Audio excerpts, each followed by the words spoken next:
अस्सलाम वालेकुम। डिस्कस करते हैं topic dimensions of physical quantities. अब हमारे पास फिजिकल क्वांटिटीज़ क्या होती हैं और डायमेंशंस क्या होती हैं, इस चीज़ का हमारे पास कॉन्सेप्ट होना चाहिए। देन हम बता सकते हैं कि डायमेंशंस ऑफ फिजिकल क्वांटिटीज़ क्या होती हैं। फिजिकल क्वांटिटीज़ हमने अपने प्रीवियस लेक्चर्स में पढ़ा था कि फिजिकल क्वांटिटीज़ होती हैं, जितनी भी मेजरेबल क्वांटिटीज़ हैं उनको हम कंसिडर करते हैं फिजिकल क्वांटिटीज़। और डायमेंशंस हमारे पास क्या होती है, dimension basically measurement of something होती है। अब डायमेंशन क्या है, मेजरमेंट है किसी भी चीज़ की। अब हम मेजरमेंट लेते हैं समथिंग कुछ भी हो सकता है, ठीक है।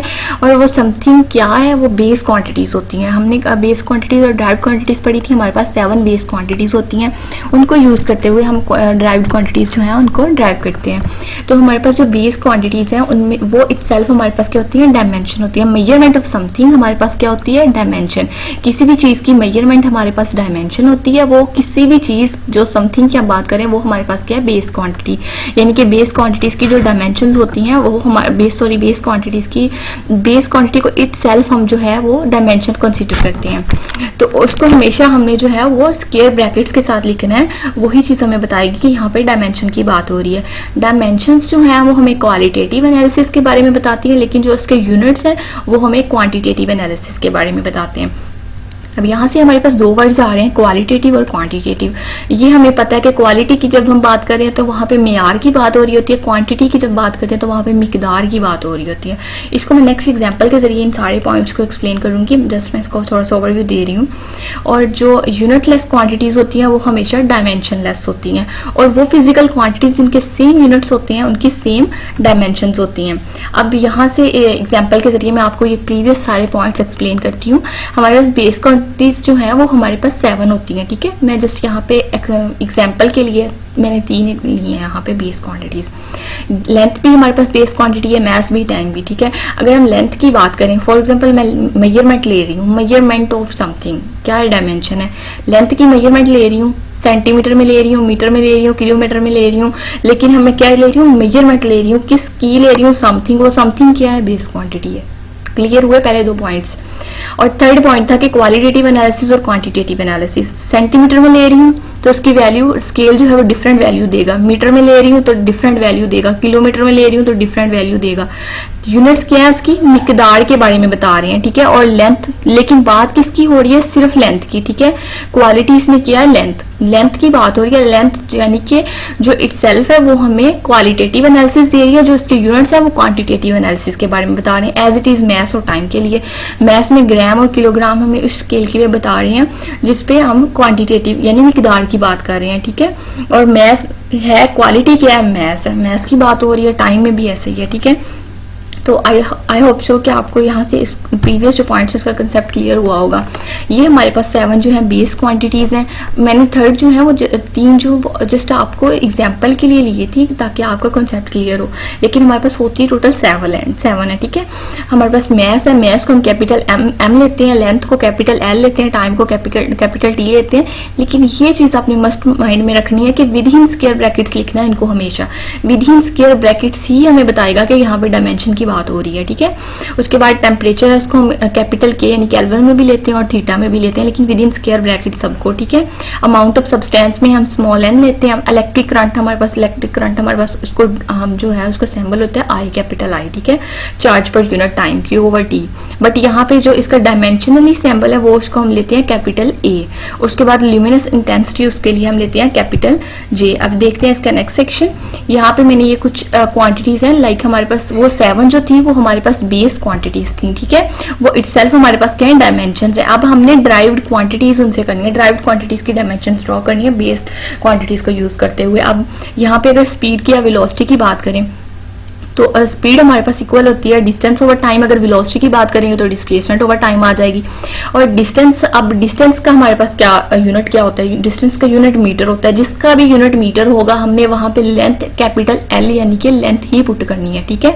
डायमीटर की बात कर लें, रेडियस की बात कर लें, डिस्टेंस की सबके यूनिट्स मीटर होते हैं, तो हम यहाँ पे कैपिटल एल पुट करेंगे। और टी है, टाइम की हमारे पास होती है कैपिटल टी, ठीक है। तो ये हमारे पास आ जाएगी एल टी -1। टी जो है वो ओवर में है, जब उसको ऊपर लेके जाएंगे यानी यानी कि +1 उसकी जो है पावर है, उसको जब ऊपर लेके जाएंगे तो वो LT-1 हो जाएगी। ये हमारे पास स्पीड की डायमेंशन आ गई। उसके बाद एक्सेलरेशन की बात करेंगे तो एक्सेलरेशन हमारे पास होती है चेंज इन वेलोसिटी और टाइम, ठीक है। चेंज इन वेलोसिटी हमने ऊपर वेलोसिटी की फाइंड आउट की है LT-1 और आवर हमारे पास टाइम है, टाइम कैपिटल T होता है। जब T जो है इसको ऊपर लेके जाएंगे, हमने सॉल्व करना है ना, उसको उसकी डायमेंशन बतानी है तो उसको ऊपर लेके जाएंगे तो वो LT-1 और T-1 उसको जब आपस में वो मल्टीप्लाई हो रहे हैं तो T-1 और T-1 T-2 हो जाएगी, यानी LT-2 with in square brackets हमारे पास एक्सेलरेशन की आ जाएगी, ठीक है। उसके बाद जब हम फोर्स की फाइंड करना चाह रहे हैं तो फोर्स हमारे पास किसके इक्वल है, F = ma। इसमें m हमारे पास मैस की कैपिटल M होती है हमेशा, जो कि मैंने 7 बेस क्वांटिटीज की पहले आपको बता के आई हूँ। और एक्सेलरेशन की हमने ऊपर फाइंड आउट की है LT-2, ठीक है। हमने इसको पुट कर दिया MLT-2, यानी ये हमारे पास फोर्स की आ गई। बेसिकली ये हमने ड्राइव्ड क्वांटिटीज की डायमेंशंस बताई हैं। अब इससे नेक्स्ट हम इसके सेक्शन की तरफ जाते हैं।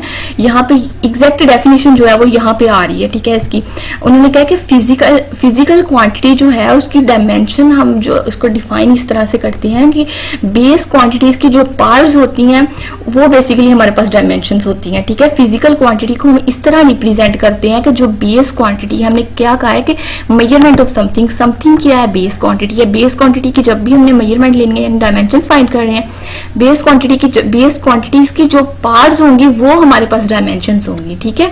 जैसे अब फॉर एग्जांपल फोर्स की हम पीछे फाइंड आउट करके आए हैं MLT-2, ठीक है। तो यहाँ पे L की पावर +1 है, M की पावर +1 है, L की पावर +1 है और T की पावर -2 है। तो इसमें 1 और -2 जो है वो हमारे पास डायमेंशंस है, ठीक है। बेसिक ये कॉन्सेप्ट है डायमेंशंस का। पीछे जब हमने जितना पढ़ा वो जस्ट बेसिकली इसका ओवरव्यू था कि डायमेंशन बेसिकली है क्या, ठीक है। अब देखते हैं इसका नेक्स्ट सेक्शन। अब इसके एडवांटेजेस क्या होते हैं, यानी कि डायमेंशंस के। इसके डायमेंशंस के एडवांटेजेस ये होते हैं कि हम जो है फिजिकल इक्वेशन की होमोजेनिटी फाइंड कर सकते हैं। होमोजेनिटी बेसिकली क्या होती है, होमोजेनिटी बेसिकली होती है कि एक इक्वेशन हमारे पास है, ठीक है, उसमें जितनी भी वैल्यूज लाई कर रही हैं हमारे पास इक्वालिटी में, लाइक टर्म्स है हमारे पास राइट हैंड साइड और लेफ्ट हैंड साइड के दोनों साइड्स पे जितनी भी हमारे पास टर्म्स हैं, हर टर्म की जो है वो डायमेंशन सेम आनी चाहिए। तो वो हमें क्या बताती है, उसे हम कहते हैं होमोजेनिटी, यानी हम फिजिकल इक्वेशन की होमोजेनिटी फाइंड कर सकते हैं और या फिर हम पॉसिबल फार्मूला भी ड्रा कर सकते हैं डायमेंशंस को यूज करते हुए। हम कैसे कर सकते हैं नेक्स्ट इसको एक्सप्लेन करते हैं। पहले हम बात करते हैं checking the homogeneity of physical equation. Physical equation की जब होमोजेनिटी की बात करेंगे तो जो dimensions of each term on both sides of the equation must be same, यानी कि इक्वेशन के दोनों साइड्स पे, ठीक है, इक्वेशन के दोनों साइड्स पे, लेफ्ट हैंड साइड और राइट हैंड साइड दोनों साइड्स पे जितनी भी डायमेंशंस होंगी, जितनी भी वैल्यूज होंगी, हर टर्म की डायमेंशन क्या है, सेम आनी चाहिए। उसे हम क्या कहते हैं, प्रिंसिपल ऑफ होमोजेनिटी। इसकी नेक्स्ट एक एग्जांपल मैंने ली है, उसके जरिए आपको एक्सप्लेन करती हूँ। फॉर एग्जांपल ये हमारे पास इक्वेशन ऑफ मोशन है, फर्स्ट VF = VI + AT। तो इसकी हमने फाइंड करनी है कि चेकिंग होमोजेनिटी फाइंड करनी है, यानी कि करेक्टनेस चेक करनी है इस इक्वेशन की। तो हम कैसे फाइंड करेंगे, हम डायमेंशनल मेथड के जरिए फाइंड कर रहे हैं। तो हमारे पास VF क्या है, final velocity, VI initial velocity, मतलब दोनों की वेलोसिटी की बात हो रही है। वेलोसिटी की हम पीछे जो है वो फाइंड आउट करके आए हैं। वेलोसिटी की हमारे पास होती है LT-1 डायमेंशन। तो फाइनल और इनिशियल दोनों है तो वेलोसिटी, तो हम दोनों में सेम जो है वो डायमेंशन पुट करेंगे। एक्सीलरेशन की भी हम पीछे फाइंड आउट करके आए हैं, वो होती है LT-2 with in square brackets. T को हम कैपिटल T लेते हैं। अब इनको हम इक्वेशन में पुट कर देंगे। यहाँ पे हमारे पास क्या थी, VF यानी कि फाइनल वेलोसिटी। LT-1 = VI थी हमारे पास। VI हमारे पास इनिशियल वेलोसिटी थी, उसकी भी यही LT-1 आ जाएगी प्लस A और T, ठीक है। अब VF = VI + AT हमारे पास रिलेशन था ना, ये एक्सेलरेशन की वैल्यू है और ये टाइम पीरियड T की वैल्यू है, ठीक है।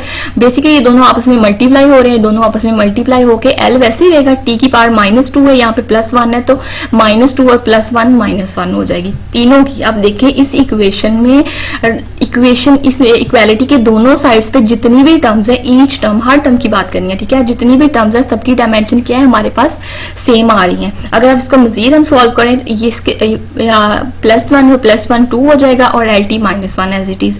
अगर इन दोनों को प्लस करें तो ठीक है, क्योंकि इनकी डायमेंशन सेम है ना। तो यहाँ पे 2 क्या है, हमारे पास नंबर है, तो डायमेंशन नंबर्स की डायमेंशन नहीं होती, ठीक है। अगर हम 2 को निगलेक्ट कर देंगे तो इक्वेशन के दोनों साइड्स पे देखिए, दोनों साइड्स पे हमारे पास क्या आ रही है, डायमेंशन सेम आ रही है। इसका मतलब है कि इक्वेशन हमारे पास क्या है, करेक्ट है। डायमेंशनली इक्वेशन जो है वो करेक्ट है। बेसिकली ये होती है होमोजेनिटी, किसी इक्वेशन की होमोजेनिटी फाइंड करना, कि उसकी करेक्टनेस बताना कि वो इक्वेशन वेदर करेक्ट है कि या नहीं है, ठीक है। और ये चीज मस्ट है कि ये कंपलसरी नहीं है कि हर इक्वेशन जो है वो डायमेंशनली करेक्ट ही होगी। कुछ इक्वेशंस जो है वो डायमेंशनली करेक्ट होंगी, कुछ नहीं होंगी। अब ये आप पे डिपेंड करता है, आपने इसको सॉल्व करना है। अगर आपका कोई क्वेश्चन हो तो आप कमेंट सेक्शन में पूछ सकते हैं। उसके बाद देखते हैं इसका नेक्स्ट सेक्शन, जहां पे हम बात करेंगे पॉसिबल फार्मूला की, कि हम एक जो फार्मूला है वो कैसे ड्रॉ कर सकते हैं डायमेंशनल मेथड के जरिए। हमने जब भी कोई फार्मूला ड्रॉ करना है इस डायमेंशनल मेथड के जरिए, तो हमने उसके बारे में बताना है कि जो फिजिकल क्वांटिटी है उस पर उसके जितने भी फैक्टर्स हैं उसके बारे में हमने करेक्टली बताना है कि वो कौन से फैक्टर्स पे डिपेंड कर रही है, ठीक है। यानी कि पॉसिबल फार्मूला हमने ड्रॉ करना है। तो अब हमारे पास एक एग्जांपल है, आपकी बुक में दी हुई है, कि हमने एक रिलेशन ड्रॉ करना है टाइम पीरियड के लिए, ठीक है। सिंपल पेंडुलम का टाइम पीरियड है, उसके लिए हम रिलेशन ड्रॉ करना है डायमेंशनल एनालिसिस के जरिए। डायमेंशनल एनालिसिस जो ऊपर से हम करते आ रहे हैं सारा टॉपिक, ठीक है। और फैक्टर्स क्या है, इसके फैक्टर्स हैं, जिन फैक्टर्स कौन से हैं जिस पर टाइम पीरियड जो है वो डिपेंड करता है। बेसिकली ये एक मैंने इसकी जो है डायग्राम पुट की है बुक से। तो इसमें हमारे पास ये बेसिकली ये मेरे पास एक बॉब है, ठीक है, सिंपल पेंडुलम है। इसको मैंने एक स्ट्रिंग के जरिए यहाँ पे टाई किया हुआ है, और यहाँ पे जहाँ पे हमने इसको बांधा है वो नॉन मूवेबल है, ठीक है। इसके फैक्टर्स कौन से हैं, इसके फैक्टर्स ये हैं कि इसमें हमारे पास एक सिंपल पेंडुलम है, उसको हमने एक स्ट्रिंग के जरिए बांधा हुआ है, ठीक है, और ये नॉन मूवेबल है यहाँ से, ठीक है। और इसमें हमारे पास फर्स्ट ऑफ ऑल मैस होगा, वो मैस हमारे पास m है। लेंथ हमने स्ट्रिंग के जरिए उसको जो है वो बांधा हुआ है, तो वो हमारे पास उसकी लेंथ भी होगी, तो वो कैपिटल L स्मॉल l होगी। और ये यहाँ पे है, जब हमने इसकी जाहिर सी बात है हम इसके बारे में इसका फॉर्मूला ड्रा करेंगे, पहले यहाँ पे है, जब हम इसको जो है वो यहाँ से यहाँ तक लेके जाएंगे, फिर छोड़ेंगे, फिर यहाँ से यहाँ तक लेके जाएंगे, तो उसको जो उसकी एक्चुअल प्लेस से थोड़ा सा दूर लेके जाना देन छोड़ना, वो हमारे पास क्या दोनों के दरमियान क्या बना देगा, एक एंगल बना देगा। वो एंगल क्या होगा, हमारे पास थीटा होगा। और एक्सीलरेशन मीन से थोड़ा सा ऊपर हम इसको करेंगे तो ये अपनी जो है वाइब्रेशंस के साथ ये होगा, तो ये हम अपनी वाइब्रेशंस कैसे करेगा। तो जब ये जमीन से थोड़ा सा एक्चुअल पॉइंट से थोड़ा सा ऊपर है, तो ये हमारे पास क्या होगी, यहाँ पे एक्सेलरेशन ग्रेविटी की वजह से भी लग गया, ग्रेविटेशनल एक्सेलरेशन भी मौजूद है। तो बेसिकली इन 4 चीजों पे ये डिपेंड कर रहा है। अब देखते हैं इसका नेक्स्ट सेक्शन, यानी कि इसका सोल्यूशन। हमारे पास क्या था, बेसिकली हमारे पास टाइम पीरियड था, ठीक है। हम टाइम पीरियड की बात कर रहे हैं, क्योंकि जितनी भी हमने कहा कि ये जितने भी फैक्टर्स पे डिपेंड कर रहा है, लेकिन हमने यहाँ से यहाँ तक लेके जाना है पेंडुलम को, देन छोड़ना है। ये वाइब्रेशंस अपनी काउंट करेगा, स्टार्ट करेगा, तो जितनी वाइब्रेशंस के लिए टाइम रिक्वायर्ड होगा वो हमारे पास क्या होगा, टाइम पीरियड। बेसिकली हमें फाइंड इसमें क्या करना है, टाइम पीरियड फाइंड करना है। अब देखते हैं इसका नेक्स्ट सेक्शन, टाइम पीरियड हमें फाइंड करना है। टाइम पीरियड अब हमें नहीं पता कौन सी चीज डायरेक्टली प्रोपोर्शनल, कौन सी इनवर्सली प्रोपोर्शनल, हमने सबको एज इट इज लिख लिया है। फॉर्मूला के लास्ट पे ये चीज हमें ड्राइव पता चलेगी, क्योंकि हमने ड्राइव बेसिकली कर रहे हैं ना फॉर्मूला को। तो हमारे पास क्या है, हम मैस पे डिपेंड कर रही थी, ठीक है। उसके बाद लेंथ थी, उसके बाद थीटा एंगल था, उसके बाद ग्रेविटेशनल एक्सेलरेशन थी। 4 चीजों पे डिपेंड कर रहा था, तो चारों को हमने लिख लिया। अब यहाँ से आप जो है कंफ्यूज नहीं होना, यहाँ से क्वेश्चन ये राइज होता है कि वो चारों चीजें तो ठीक थी, लेकिन इनकी पार्ट्स ABCD क्यों लिखा है। क्योंकि हमें पता है कि कुछ फॉर्मूलाज में अंडर रूट आ रहा होता है, उनकी कुछ पार्ट्स आ रही होती हैं। हम बेसिकली फॉर्मूला ड्राइव करने जा रहे हैं, हमें नहीं पता इसमें कौन सी वैल्यू आएगी, क्या वैल्यू आएगी। तो ये पार्ट्स लिखने का बेसिक मकसद ये है कि अगर इसमें अंडर रूट या फिर इस तरह कोई पार आ रही है, तो उसके लिए बेसिकली ये जो है इसकी पार्ट्स लगाने का मकसद है। और बेसिकली हम डेफिनेशन पढ़ी थी डायमेंशंस की, कि हमारे पास जो पार्ट्स होती हैं वही बेसिकली हमारे पास डायमेंशंस होती हैं, तो हम इसलिए इनको पुट कर रहे हैं। तो नेक्स्ट हम इसको सॉल्व करते हैं। अब जब इसको प्रोपोर्शनलिटी को खत्म करेंगे तो यहाँ पे आ जाएगा constant equal to constant, then वही वैल्यूज आ जाएंगे, ठीक है। अब हमने A, B, C और D जो है इनकी वैल्यूज फाइंड करनी है। तो उससे पहले हम क्या करेंगे, हम मैस, लेंथ, एंगल थीटा और ग्रेविटेशनल एक्सेलरेशन की हमें और टाइम पीरियड की वैल्यू डायमेंशंस पता है, तो हम इनकी डायमेंशंस पुट करेंगे और इसको नेक्स्ट सॉल्व करेंगे। अब हमारे पास मैस की जो डायमेंशन होती है वो कैपिटल एम होती है, लेंथ की कैपिटल एल होती है, और थीटा की हमारे पास एल एल -1 होती है। मैं नीचे एक्सप्लेन करती हूँ कैसे आई है। एक्सेलरेशन की भी हम फाइंड आउट करके आए हैं प्रीवियस स्लाइड्स में, जहाँ पे हमने वेलोसिटी, एक्सेलरेशन और फोर्स की फाइंड किया, वहाँ पे एल टी -2। एक्सेलरेशन हमारे पास इक्वल होती है, ठीक है, change in velocity over time, ठीक है, change in velocity L T -1 होती है, ओवर टाइम कैपिटल टी होता है, तो एल टी -2 आ जाएगा। और थीटा की हमारे पास कैसे, हमने ये रिलेशन पढ़ा था, L is equal to R theta. हमने थीटा की फाइंड करनी है तो theta is equal to L over R. अब L जो है उसकी भी हम कैपिटल L लेते हैं, रेडियस जो है उसका यूनिट भी मीटर है तो हम उसको भी कैपिटल L में लेते हैं, तो वो क्या हमारे पास आ जाएगी एल एल -1, यानी इस L को हम ऊपर ले जाएंगे, यहाँ पे पॉजिटिव वैल्यू है, इसकी पार है, +1 है, ऊपर जाके -1 हो जाएगी। अब एक प्लस का 1 है, एक माइनस का 1 है, वो L 0 हो जाएगी। और नेक्स्ट इसको सॉल्व करते हैं, फिर बताती हूँ, लेकिन यहाँ से एल एल -1 इस तरह आई है, ठीक है। उसके बाद अब हमने इनकी डायमेंशंस जो हैं, ठीक है, बेसिकली ये डायमेंशंस जो हैं, पार्ट्स की बात नहीं हो रही, हमें इन डायमेंशंस को क्या करना है, कंपेयर करना है, वहां से हम पार्ट्स की वैल्यू फाइंड आउट करेंगे, ठीक है। इधर से हम टाइम पीरियड की करें, इधर हमारे पास टाइम पीरियड क्या है, इसकी पार्ट t1 आ रही है, तो हमने इसको वैसे एज इट इज पुट कर दिया है। और इधर से हमारे पास t की वैल्यू इन सब में क्या आ रही है, t -2d, यानी -2 और d आ रही है, -2d आ रही। और उसके बाद अब m की वैल्यू है, इधर m है ही नहीं है, तो इसकी हम वैल्यू क्या लिख देंगे, डायमेंशन क्या लिख देंगे, m पार्ट 0, ठीक है। और विद इन स्क्वायर ब्रैकेट लिखना है, ये चीज याद रखनी है। जब लेंथ की फाइंड करेंगे, इधर से भी लेंथ, इधर इस साइड पे लेंथ है नहीं है, तो लेंथ की पार्ट क्या कर देंगे, 0 कर देंगे। इधर से लेंथ की क्या है, लेंथ की एक तो b आ रही है, उसके बाद लेंथ की c आ रही है, प्लस c भी आ रही है और माइनस c भी आ रही है, उसके बाद l की d आ रही है, ठीक है। अब ये कैसे आई, क्योंकि ये जो c की पार है इसको हमने इसके साथ मल्टीप्लाई कर देना है, इस पे +1 है, +1 और c प्लस सी हो जाएगा, -1 और c -c हो जाएगा। इस तरह पार्ट्स को लिखना है आपने, ठीक है। अब ये हमारे पास पार्ट्स आ गई, हमने इनकी डायमेंशंस को जो है वो कंपेयर किया। अब उसके बाद हम इन पार्ट्स की वैल्यूज फाइंड आउट करेंगे, equating parts on both side. अब दोनों साइड्स पे हमें क्या करना है, इसकी पार्ट्स को इक्वेट कर लेना है। अब हमारे पास -2d किसके इक्वल था, -2d इज इक्वल टू 1, तो यहाँ से हमारे पास d की वैल्यू आ जाएगी -1 और 2, और a की वैल्यू हमारे पास क्या आ रही है, a की वैल्यू हमारे पास 0 आ रही है, b + d हमारे पास एक रिलेशन आ रहा था, b + d, इसकी प्रीवियस स्लाइड से मैं आपको एक्सप्लेन करती हूँ।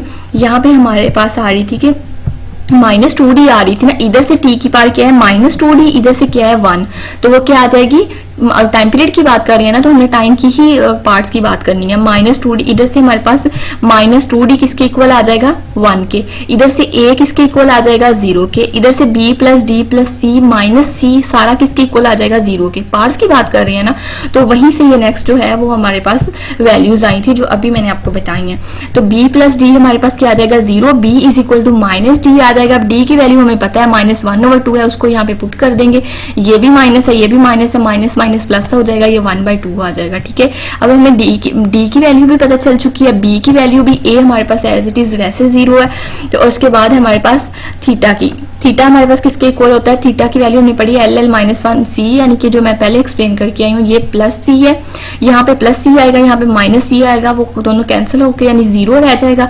तो जिसकी पार्ट 0 हो वो हमारे पास उस सारी की वैल्यू क्या होती है, 1 होती है, तो हम थीटा की जगह पे 1 पुट कर देंगे। ये हमारे पास एक्चुअल रिलेशन था जो हम कर रहे थे, और ये हमने जो पार्ट्स इक्वेट किए हैं, अब इन पार्ट्स को हमने दोबारा इनके ऊपर पुट कर देना है, ठीक है, क्योंकि हमें फॉर्मूला ड्रा करना है ना। तो हमारे पास यहाँ पे क्या आ रहा है, time period is equal to constant, m की पार क्या आ रही है, 0 आ रही है, और उसके बाद हमारे पास लेंथ की पार 1/2 आ रही है, लेंथ की पार 1/2 आ रही है। उसके बाद थीटा, जो एंगल थीटा था वो हमारे पास क्या था, वो हमारे पास आ रहा था 1, और g की वैल्यू हमारे पास आ रही है -1/2। तो हमारे पास ये जो फॉर्मूला ड्रा हुआ, इसमें हमारे पास m जो है वो भी 0 है, उसके बाद हमारे पास थीटा जो है वो भी, थीटा की वैल्यू जो है वो भी हमारे पास क्या है, थीटा की वैल्यू हमारे पास 1 है, और l की वैल्यू क्या है हमारे पास 1/2 है, और g की वैल्यू हमारे पास -1/2 है।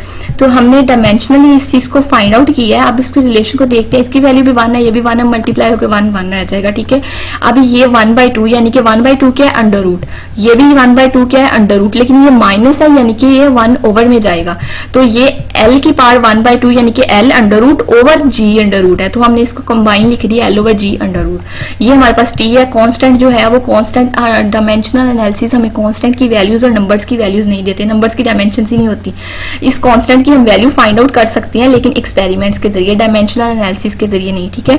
तो बेसिकली ये हमारे पास टाइम पीरियड का जो है वो फॉर्मूला आ चुका है जो हमने डायमेंशनली ड्रॉ किया है, ठीक है। T is equal to constant L over G, यानी एल के डायरेक्टली प्रोपोर्शनल है और जी ग्रेविटेशनल एक्सेलरेशन के क्या है, इनवर्सली प्रोपोर्शनल है। तो ये हमारे पास बेसिक था फॉर्मूला ड्राइव करने का मेथड। अब ये एज इट इज वैसे मैंने एक एग्जांपल पुट किया, वहां तक हमारा जो है वो टॉपिक कंप्लीट हो चुका है।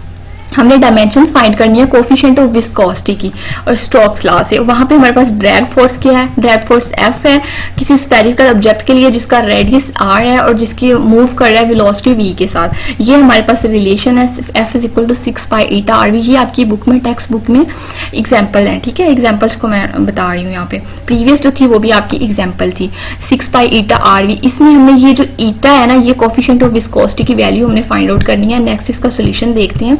6 पाई अब हमारे पास क्या है, इसमें f is equal to 6 pi eta R V हमारे पास रिलेशन था ना। 6 पाई एक नंबर है, वो मैंने आपको पहले बताया कि जितने भी नंबर्स होंगे वो उनकी डायमेंशंस नहीं होती, उसको हमने निगलेक्ट कर देना है, ठीक है। तो जब उसको निगलेक्ट कर देंगे हमारे पास रह जाएगा f is equal to eta R V. अब हमारे पास रह गया f is equal to eta R V. हमने ईटा की डायमेंशन फाइंड करनी है, ईटा को हम एक साइड पे लिख लेंगे, बाकी सारे रिलेशंस को एक साइड पे कर लेंगे, ठीक है। यहाँ पे फोर्स हमारे पास ऊपर है, ठीक है। आर वी को जब दूसरी साइड पे लेके जाएंगे तो वो ओवर में आ जाएंगे, ठीक है, आर और वी। उसके बाद जब हमने इनकी डायमेंशन सबकी डायमेंशन फाइंड करनी है ना, डब की डायमेंशन पुट करेंगे एफ की, आर की और वी की, ठीक है। ईटा को एज इट इज हमने रहने देना है क्योंकि हमने उसकी डायमेंशन फाइंड करनी है ना। तो फोर्स की हमारे पास होती है M L T minus 2, R की हमारे पास रेडियस है, इसको हम एल में लेते हैं। मैंने बताया था कि जिसका भी यूनिट मीटर होगा उसकी हमने एल डायमेंशन लेनी है। वी वेलोसिटी हम फाइंड आउट करके आए हैं, पीछे एल टी माइनस 1 होती है, ठीक है। सबकी वैल्यूज पुट कर दी। अब ये जो ओवर में वैल्यूज है इनको हमने उठा के ऊपर ले जाना है क्योंकि हमें इसको सोल्व करना है ना। ये एम एल टी की पावर -2 है, ठीक है। टी की पावर ये -2 है, ये वाली क्या है +1 है। और एल की यहाँ पे पावर 1 थी, यहाँ पे एक 1 और ये वाला एल स्क्वायर हो गया, तो वो जब ऊपर आएगा वो एल की पावर -2 हो जाएगा, ठीक है। अब इसको हम सोल्व करते हैं। एम एल -1 और टी -1 ये हमारे पास आ गया कोफिशिएंट ऑफ विस्कोसिटी। बेसिकली ये था हमारा टॉपिक आज का, dimensions of physical quantities. Hope so आपके कॉन्सेप्ट्स क्लियर हुए होंगे। अगर आपका कोई क्वेश्चन हो तो आप कमेंट सेक्शन में पूछ सकते हैं। थैंक यू, अल्लाह हाफिज़।